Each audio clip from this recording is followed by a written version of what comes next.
Tengo el honor de estar en comunicación con el ex vicepresidente de la República de Colombia, el actual senador Humberto de la Calle. Humberto, muchísimas gracias por acceder a esta entrevista, que espero que no sea la última. No, con mucho gusto. Estoy encantado de poder conversar contigo y con quienes nos siguen y naturalmente podemos hacerlo de nuevo cuando las circunstancias lo ameriten. En materia internacional, muchos lo critican al presidente Petro por su intromisión hacia el gobierno peruano, donde fue bastante injusto en calificar al gobierno de la presidenta constitucional Dina Boluarte.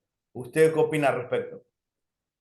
Sí, el tema de relaciones exteriores del actual gobierno es un poco variable, un poco volátil. Ha tomado decisiones correctas, aun cuando criticadas por sectores de la sociedad, pero absolutamente necesarias en relación con las relaciones Colombia-Venezuela.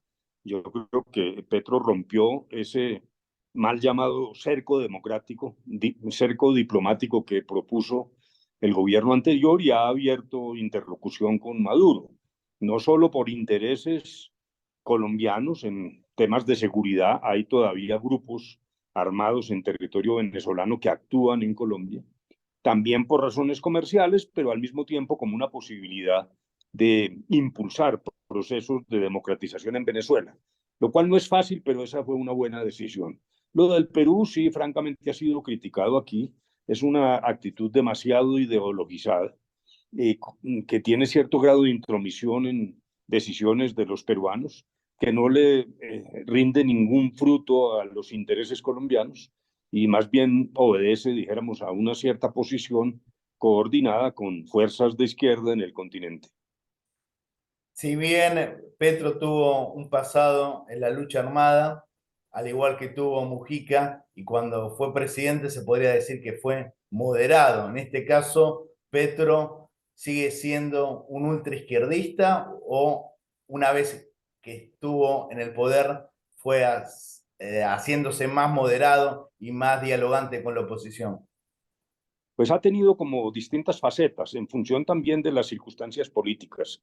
El día de la posesión de Gustavo Petro, el pasado 7 de agosto, anunció que gobernaría para todos, propuso un acuerdo nacional, comenzó una fase de entendimiento con los partidos alrededor de los proyectos de reforma que presentó Petro. Pero ahí fue endureciendo su posición de una manera que impedía, dijéramos, espacios de concertación. El llamado al acuerdo en ese momento terminó siendo un llamado a aceptar las ideas y las líneas políticas de Petro, como lo dijo claramente, la tesis de Petro en ese momento fue: las reformas ya están aprobadas porque yo fui elegido, lo cual es una posición insostenible en términos de separación de poderes y de Estado de Derecho. Después comenzó un proceso nuevo de entendimiento uno a uno con los distintos congresistas, dejando de lado la estructura partidista, pero hay que reconocer que el día de ayer, que se dio apertura a la nueva legislatura, en el discurso presidencial vimos un Petro más cauteloso, relativamente moderado, sin que renuncie a su posición de izquierda, y nuevamente hizo un llamado al acuerdo nacional. Yo pensaría que ha creado un clima que pudiera ser fructífero, en la medida en que, repito, no se descalifique a todo el que haga una crítica a las reformas que él propone, pues inmediatamente recibe el castigo retórico, se le descalifica, se dice que es una especie de fascista, neoliberal, esbirro de la oligarquía, mientras no cese ese lenguaje que ha utilizado el propio presidente, pues va a ser difícil, pero yo quisiera en el día de hoy abrir un marco de esperanza, porque dijéramos el discurso de ayer fue algo mucho más constructivo, más organizado, con una visión más completa de lo que el presidente entiende por cambio, lo que entiende por paz, lo que entiende por transición energética y los demás temas que trató en esa alocución del día de ayer. ¿Cómo se entiende al electorado colombiano que pasó de alguien catalogado como la extrema derecha, que es Álvaro Uribe, a alguien catalogado como la extrema izquierda, que es el actual presidente Gustavo Petro. ¿Cómo se entiende el voto de Pues sus compatriotas? yo creo que la razón fue la insatisfacción tan profunda. La verdad es que vimos un fenómeno que se presenta en Latinoamérica con más frecuencia que en Colombia. En Colombia nos ha pasado una especie de síndrome, y es que por la presencia persistente de la violencia guerrillera, dijéramos, todas las movilizaciones masivas son miradas con sospecha. Por decirlo de alguna manera, la guerrilla terminó moviendo hacia la derecha a la sociedad colombiana. Pero eso se agotó. Yo creo que el acuerdo de paz con las FARC contribuyó a abrir la política en Colombia, que empezó a expresarse en términos de grandes movilizaciones que nunca habíamos visto a partir del 2019 y luego se repiten en el 21, con reclamos sociales muy profundos, justificados en tanto y en cuanto Colombia es uno de los países más desiguales del mundo. Es una tragedia la situación de inequidad que existe entre nosotros, de tal manera que creo que el modelo de gobernanza basado en las ideas de Álvaro Uribe fracasó, perdió totalmente vigencia, sigue teniendo seguidores, naturalmente, pero yo sí creo que ese vuelco es básicamente producto de insatisfacciones muy profundas de muy buena parte de la sociedad colombiana. ¿Cómo se está luchando contra la estigmatización hacia Colombia como un país inseguro, como un país de narcotráfico, donde lamentablemente varios países de la región sufren este flagelo, pero contra Colombia lamentablemente hubo una campaña internacional para sembrar miedo?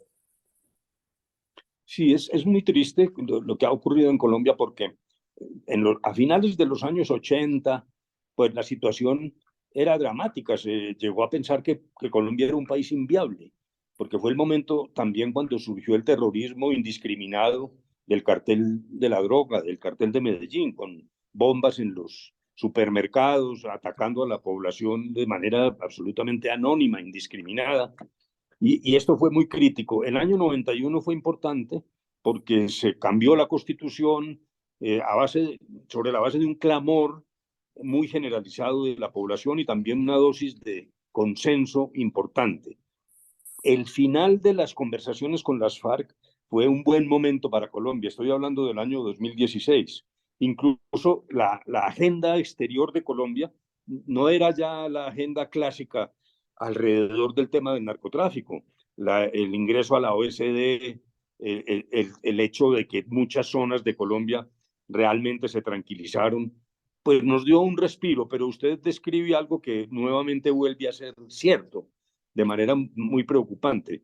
Sigue pesando sobre Colombia pues el fantasma del narcotráfico que, como usted bien dice, ya hace presencia en muchos países y que además, y es la voz oficial de Colombia, exige un tratamiento de corresponsabilidad, porque el problema no es solo de los productores, sino básicamente también de los consumidores, y esa ha sido una tesis central de Colombia.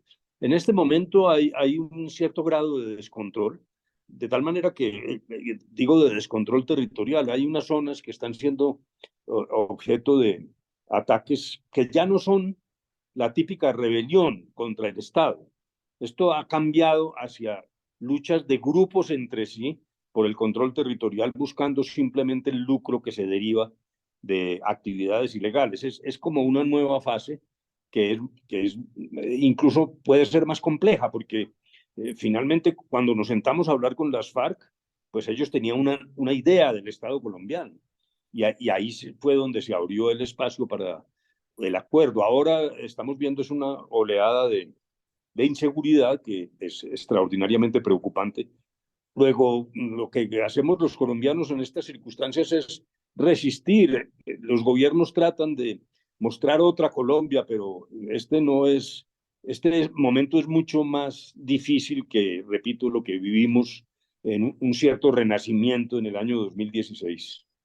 ¿Cómo se hace para lograr una integración latinoamericana real pese a los resentimientos ideológicos de sectores de derecha hacia la izquierda y de sectores de izquierda hacia la derecha, donde tienen que primar políticas de Estado, priman intereses sectoriales?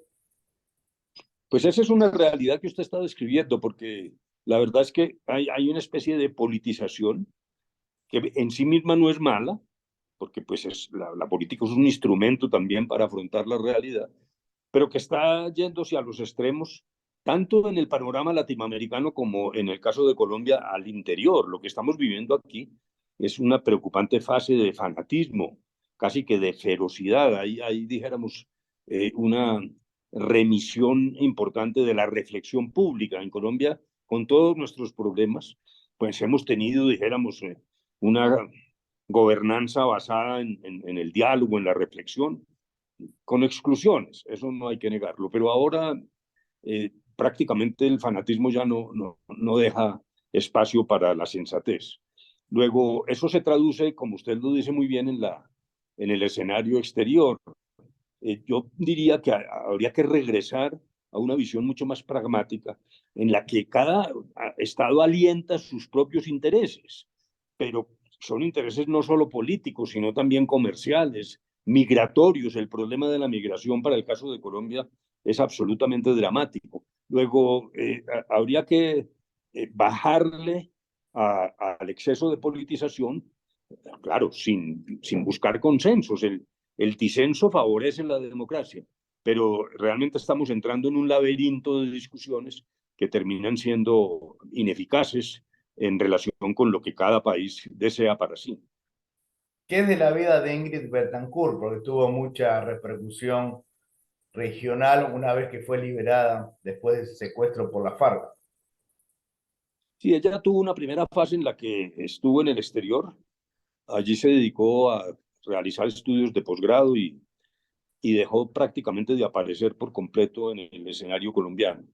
Después, en la pasada campaña del 2022, ella se incorporó a lo que se llamó en su momento la Alianza Verde, Centro Esperanza. En el seno de esa alianza también lanzó su candidatura, que no tuvo éxito.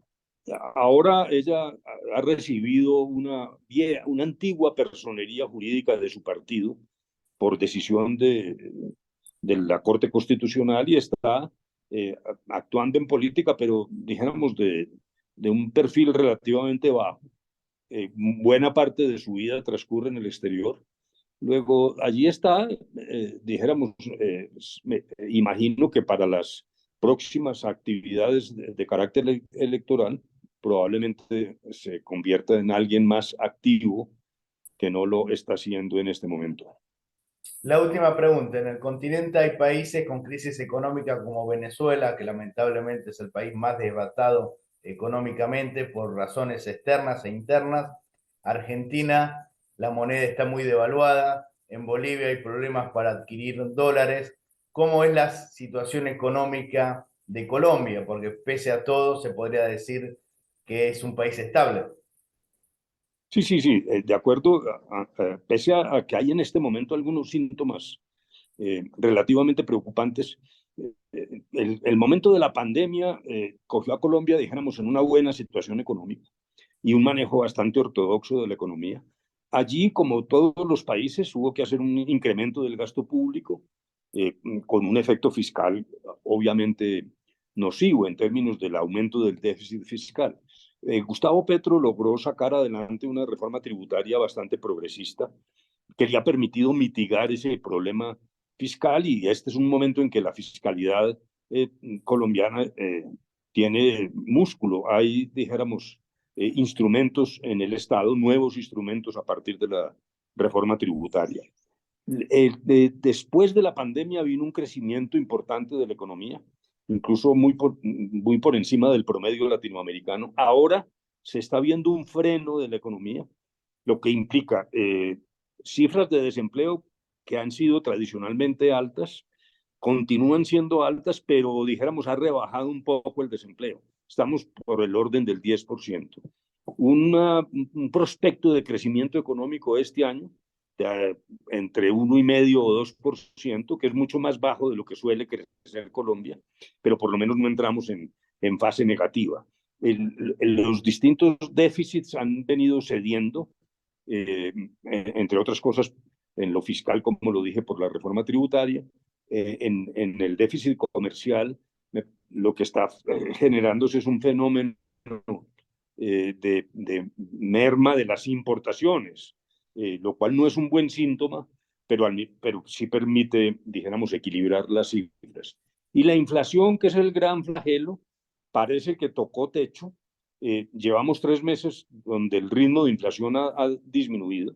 Se piensa que en este momento estamos alrededor del 10% y probablemente se llegue pronto a una especie de inflación del 7%, pero recordemos que la meta del Banco Central es el 4%, luego todavía no estamos en la mejor forma, pero el panorama, repito, con esas preocupaciones, en el concierto latinoamericano es, dijéramos, relativamente saludable.